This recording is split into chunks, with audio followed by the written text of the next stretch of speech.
আসসালামু আলাইকুম রহমতুল্লাহি ওয়া বারাকাতুহু। সম্মানিত দর্শক, বিএনপির একটি নির্বাচনী ওয়াদা ছিল। তারা সারা দেশে ৫০ কোটি না কত কোটি গাছ রোপণ করবেন। তারপর ২০,০০০ কিলোমিটার খাল খনন করবে এবং ৫০ লাখ ফ্যামিলি কার্ড বিতরণ করবে দরিদ্র জনগোষ্ঠীর মধ্যে, এবং যারা প্রতি মাসে সরকার থেকে ২৫০০ টাকা করে ভাতা পাবে। তো নতুন সরকার ক্ষমতা আসার পর তোড়জোড় করে প্রাণত চেষ্টা করা হচ্ছে এই ফ্যামিলি কার্ড, খাল কাটা কর্মসূচি এই দুটোকে এগিয়ে আনার জন্য। ফ্যামিলি কার্ডটি এটি মূলত শেখ হাসিনা জমানাতে এটি চালু হয়েছিল। এখন সেই আগের কার্ডগুলো বহাল থাকবে কি থাকবে না এটা একটা প্রশ্ন। আর বিএনপি সরকার যে ফ্যামিলি কার্ড ৫০ লাখ লোককে দেবে, তারা কারা? বর্তমানে যারা সুযোগ সুবিধা পাচ্ছেন তারা, অথবা নতুন করে যারা এই কার্ড পাবেন তারা কি বিএনপির নেতাকর্মী কিনা, এ সকল নিয়ে প্রশ্ন উঠছে। যদি তাই হয়ে থাকে তাহলে আমি জানি না যে আসলে আওয়ামী লীগ জমানাতে কত কার্ড বিতরণ করা হয়েছিল। বিএনপি বলছে ৫০ লাখ, আওয়ামী লীগ জমানাতে এটা ছিল ১ কোটি। একথা পিনাকি বলেছে, আমি বলিনি, আমি জানি না। তো সেক্ষেত্রে আগের কার্ড যদি বন্ধ করা হয় তাহলে ১ কোটির পরিবর্তে ৫০ লাখ লোককে দেওয়া হবে। এটা একটা ঝামেলা। আর দ্বিতীয়ত হলো, যদি আগের কার্ডগুলো বহাল রাখা হয় দরিদ্র মানুষের, তার উপর যদি আবার ৫০ লাখ লোককে নতুন করে ফ্যামিলি কার্ড দেওয়া হয়, এটি রাষ্ট্রের উপর একটা বিরাট চাপ সৃষ্টি করবে। অন্যদিকে আবার আগের কার্ডগুলো যদি বিতরণ করা হয়, আওয়ামী লীগ করুক, কিন্তু তারা সবাই নিতান্ত দরিদ্র, এবং এই কার্ড যদি পিনাকির কথা মতো ১ কোটি লোক পেয়ে থাকে, সেই ১ কোটি লোক পেয়ে থাকে, তাহলে সেই ১ কোটি লোকের নাম বাদ দিলে এই ১ কোটি গরিব মানুষকে নিয়ে সারা বাংলাদেশে বিএনপির যে বদনাম হবে, যে অভিশাপ তারা দিবে, এবং পথে ঘাটে মাঠে ময়দানে তারেক রহমান সাহেবকে নিয়ে যে সকল কথাবার্তা গরিব মানুষ বলবে, ওটা সারা বাংলাদেশের আকাশ পাতাল রীতিমতো ভারী করে তুলবে। তো এই বিষয়গুলোর পরিবর্তে আমি এর ফাইন্যান্সিয়াল দিক, ধরুন যে আগেরগুলো আছে, বিএনপি নতুন ৫০ লাখ কার্ড দেবে, এই বিষয়গুলো নিয়ে আলোচনা করব। এটা দ্বিতীয় ধাপে। কিন্তু প্রথম ধাপে যেটি আলোচনা করতে চাই সেটি হলো যে বিএনপি খাল কাটতে চাচ্ছে, তাও আবার যেন তেন খাল কাটা নয়। ২০,০০০ কিলোমিটার খাল খনন করা হবে। ভালো কথা। এখন এই খাল খনন করার বাস্তবতা কি, মানে এটার বাস্তবতা কি? শহীদ প্রেসিডেন্ট জিয়াউর রহমান খাল কেটেছিলেন। ওই সময়ের প্রেক্ষাপট আর বর্তমান সময়ের প্রেক্ষাপট ভিন্নতর। সেই খাল কাটায় মানুষদেরকে সম্পৃক্ত করেছিলেন, এবং হতদরিদ্র মানুষ সেখানে ঝাঁপিয়ে পড়েছিল। এবং বলতে গেলে বেশিরভাগ এই খনন কর্মসূচি স্বেচ্ছাশ্রমের ভিত্তিতে হয়েছিল। কিন্তু এতে করে দেশের বা রাষ্ট্রের কতটুক লাভ হয়েছে এটা নিয়ে যথেষ্ট বিতর্ক রয়েছে। জিয়াউর রহমানের জমানাতে যে খালগুলো খনন করা হয়েছে, একটি খাল সচল আছে এবং একটি খালে পানি আছে, এরকম কোনো নজির নেই। বরং অতি উৎসাহী কিছু লোক ফসলি জমিতে খাল কাটতে গিয়ে সেখানে যে ডোবা নালার সৃষ্টি করছে, কচুরি পানাতে ভরে গেছে, সাপ বিচ্ছু ব্যাঙ এগুলোতে ভরে যাওয়ার পাশাপাশি যে সকল এলাকায় নগরায়ন হয়েছে সেখানে রীতিমতো মশার উপদ্রবে মানুষ অস্থির। এখন সেই যে শহীদ প্রেসিডেন্ট জিয়াউর রহমানের খাল কাটা কর্মসূচি, এটা আবার নতুন করে শুরু হচ্ছে। এ ব্যাপারে আমার আপত্তি ঘোরতর। যখন এটা ঘোষণা করা হয়েছিল ঠিক সেই সময়টাতে আমি আপত্তি করেছিলাম। আর এই সময়টিতে সরকার ক্ষমতা আসার পর তড়িঘড়ি করে যে সকল প্রকল্প খুব দ্রুত বাস্তবায়ন করতে চাচ্ছে, তাদের মধ্যে এই খাল খনন কর্মসূচি সবার আগে। পানি সম্পদ মন্ত্রণালয়ে এই কাজটির উদ্যোগ নেবে। আপনারা জানেন যে যে কটি দুর্নীতিগ্রস্ত মন্ত্রণালয় রয়েছে তার মধ্যে পানি সম্পদ মন্ত্রণালয় প্রধানতম।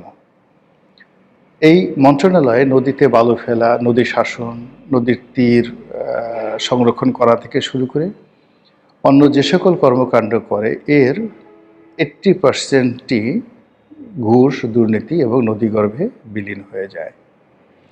প্রতি বছর একই জায়গাতে তাদের পাথর ফেলতে হবে, বোল্ডার ফেলতে হবে, একই জায়গায় বাঁধ নির্মাণ করতে হবে, আর তার পরের বছর সেই বাঁধগুলো ভেঙে যাবে।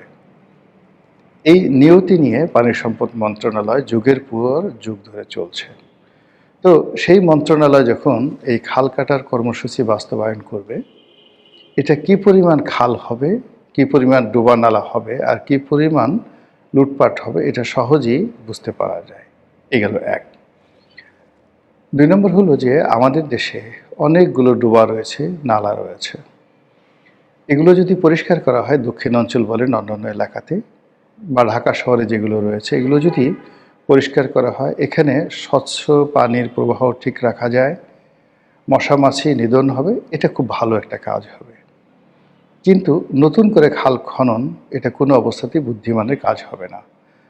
ঢাকা শহরে অনেকগুলো যে খাল রয়েছে যেগুলো মূলত আবর্জনার খাল, বর্জ্যতে পরিপূর্ণ। এগুলো প্রাইভেট ভূমিতে রয়েছে, সরকারি ভূমিতে রয়েছে, পাড়া মহল্লায় রয়েছে, শহরে গঞ্জে গ্রামে রয়েছে। তো যেগুলো আসলে আছে সেইগুলোতে যদি খনন করে মাছ চাষ করা হয় এবং এগুলোকে একটা প্রকল্পের আওতায় আনা যায় তাহলে ভালো কাজ হবে। কিন্তু দেখা গেল যে অতি উৎসাহী লোকজন সেখানে কিছু মাটি ফেলে দিল, সেখানে কিছু মাটি ভরাট করলো, সেখান থেকে কিছু মাটি উত্তোলন করলো, কিছু কুচুরি পানা পরিষ্কার করলো, 2 দিন পরে আর খোঁজ খবর নাই, টাকা শ্রাদ্ধ হয়ে গেল। এই খাল কাটা কর্মসূচির মাধ্যমে তারেক রহমান সাহেবের দুর্নাম বদনাম শুরু হবে। আবার এই খাল কাটার মাধ্যমে হাওয়া ভবন ফিরে আসবে এবং টাওয়া ভবন ফিরে আসবে। কাজেই এই খাল কাটার ব্যাপারে তাকে যথেষ্ট সতর্ক হতে হবে। আমার জানা মতে পৃথিবীতে নেদারল্যান্ড সরকার এই ব্যাপারে সবচেয়ে উপযুক্ত এবং তাদের প্রচুর এক্সপার্ট রয়েছে। তো সেই এক্সপার্ট অনুযায়ী যদি ঢাকা শহরকে বা যে কোনো বিভাগীয় শহরকে কিংবা বরিশাল বিভাগকে এখানে যাকে বলা হয় একটি দামি প্রকল্প করে বা যেটাকে বলা হয় মডেল প্রকল্প করে যদি একটি কাজ শুরু করা যায় এবং সেটির ফলাফল বিবেচনা করে যদি লাভজনক হয় তাহলে এক্ষেত্রে বিনিয়োগ করাটা আমি মনে করি বুদ্ধিমানের কাজ। বিনিয়োগটা কিভাবে করতে হবে? প্রথম কাজ হলো আমি যে নদী নালাটি পরিষ্কার করব এবং সেখানে পানির প্রবাহটা থাকতে হবে। আবার সেখানে যদি আমি খনন করি, খনন করার পর সেখানে পানির প্রবাহটা আসতে হবে। কিন্তু আমাদের দেশের যেভাবে বিভিন্ন এলাকাতে পানির স্তর নেমে গেছে, সেক্ষেত্রে 30 ফিট 40 ফিট পর্যন্ত খনন করার পরেও শীতকালে বা গ্রীষ্মকালে পানি পাওয়া যায় না। তাহলে এই সমস্ত জায়গাতে যদি খাল খনন করা হয়, এটা কিভাবে কাজে আসবে? 2 নম্বর হলো যে আমাদের যে সেচ ব্যবস্থার কিন্তু আমূল পরিবর্তন হয়েছে। যেহেতু জমিতে সেচ দিলে 4-5 ঘন্টার বেশি জমি শুষ্ক থাকে না। কারণটা হলো ওই যে পানির স্তর নিচে নেমে গিয়েছে। এই অবস্থাতে এমনকি যে ড্রেনগুলো আগে মাটির ড্রেন তৈরি করা হতো আজ থেকে 20-30 বছর আগে বা 40 বছর আগে, এখন সেই ড্রেন মাটির পরিবর্তে সেখানে কনক্রিটের ড্রেন তৈরি করা হচ্ছে যেন যেখানে পানি ফেলা হয় সেই পানি ফসলি জমিতে পৌঁছতে না পৌঁছতেই সেটা শুষে নিয়ে না যায়। তো এই যখন অবস্থা তখন 20 ফিট 30 ফিট 40 ফিট চওড়া যে খালগুলো খনন করা হবে এগুলোর মাটি কোথায় যাবে, আবার কয়দিন পরে ভরাট হবে এবং এগুলো কোনো কাজে আসবে না। এবং এই খাল কাটার মাধ্যমে বিএনপি রাজনীতিতে, বিএনপির জনপ্রিয়তাতে নিত্য নতুন কুমির এসে 12টা বাজিয়ে দেবে।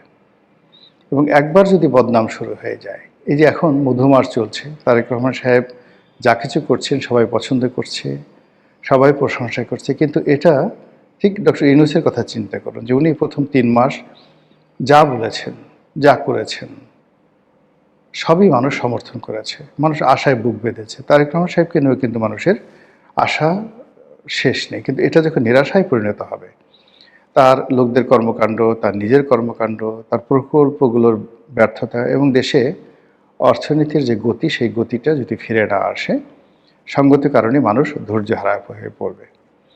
এবং যখন শেখ হাসিনার মতো ১৫ বছরের একটি কন্টিনিউয়াস শাসন চলে গেছে, এরপর আবার ১৭ মাস ডক্টর মোহাম্মদ ইউনূস যে শাসন করেছেন, তাকেও যেতে হয়েছে। ফলে আগামী একটি বছর নয়, ৩-৪ মাসও কিন্তু তারেক রহমান সাহেবের জন্য রীতিমতো অ্যাসিড টেস্ট। সারা দেশের মানুষের মধ্যে হতাশা, ক্ষোভ, ক্রোধ দগদগিয়ে যাকে বলা হয় ফুটছে। টপ টপ করে চোখের পানি পড়ছে, কারো অভাবে, কারো ক্রোধে, কারো রাগে। আজ আওয়ামী লীগের কথা চিন্তা করেন, জামাতের কথা চিন্তা করেন, এনসিপির কথা চিন্তা করেন, এবং একই সঙ্গে বিএনপির একটা বিরাট অংশ, যারা এই নির্বাচনে মনোনয়ন পাননি, যারা মন্ত্রী হননি, যারা এমপি হননি, যারা কমিটি থেকে বাদ পড়েছেন, যাদেরকে কমিটি থেকে বাদ দেওয়া হয়েছে, যাদেরকে দল থেকে দূরে তাড়িয়ে দেওয়া হয়েছে, অলমোস্ট 50%। কেবলমাত্র বিএনপির 50% লোকজন বিএনপির বিরুদ্ধে লেগে আছে এবং তারা চাচ্ছে বিএনপির ক্ষতি হোক। তার সঙ্গে যদি আওয়ামী লীগের লোক যুক্ত হয়, জামাতের লোক যুক্ত হয়, এবং জামাতের আমির অসুস্থ হয়ে পড়েছেন। বোঝার চেষ্টা করুন যে এই যে ইলেকশন, তারেক রহমান সাহেবের ক্ষমতা গ্রহণ, এটা তার উপর কী পরিমাণ মানসিক চাপ তৈরি করেছে। এনসিপির যারা লোকজন রয়েছেন তারাও রাগে ক্ষোভে ফুঁসছে। শুধুমাত্র একটা ওসিলা দরকার, এবং সেই ওসিলা যে কোনোভাবে, সেটা খাল কাটার মাধ্যমে হোক বা ফ্যামিলি কার্ডের মাধ্যমে হোক, শুরু হওয়া মাত্রই মানুষ হই হই রই রই করে রাস্তায় নেমে আসবে। কেউ একবার ভাববে না কোনটা ন্যায়, কোনটা অন্যায়, কোনটা সঠিক, কোনটা বেঠিক, কেউ একবার ভাববেন না। সুযোগ পাওয়ার সঙ্গে সঙ্গে কিন্তু মানুষ লাফিয়ে পড়ে যাবে। তো কাজেই এই যে আমাদের বাংলা সাহিত্যে যে প্রবাদ প্রবচন রয়েছে, খাল কেটে কুমির আনা, এখন যে অবস্থা হয়ে গেছে, এই খালে কুমির আসবে না। এই খালে এমনকি কোনো ওই পুঁটি মাছও আসবে না, কিন্তু এই খালে দুর্নীতির হাঙ্গর ঢুকে যাবে। কাজেই এই দুর্নীতির হাঙ্গর থেকে যদি তারেক রহমান সাহেবকে বাঁচতে হয়, তাকে সব প্রকল্পগুলো ধীরে সুস্থে পরীক্ষামূলকভাবে চালু করতে হবে। যেটি বাস্তব, যেটি লাভজনক, সেটি কন্টিনিউ করবে, আর যেটি লাভজনক নয়, সেখান থেকে ফিরে আসাটাই বুদ্ধিমানের কাজ। আগে দেশ, আগে রাষ্ট্র, এরপর মানুষের জীবন। এখানে সমালোচনা কিংবা জেদাজেদি কিংবা আবেগ, এটা কখনোই রাষ্ট্রের এই দুর্বিষহ সময়, এই সময় প্রাধান্য দেওয়া উচিত নয়। মহান আল্লাহ আমাদের সবাইকে হেদায়েত দান করুন এবং হেফাজত করুন। আসসালামু আলাইকুম ওয়া রাহমাতুল্লাহি ওয়া বারাকাতুহু।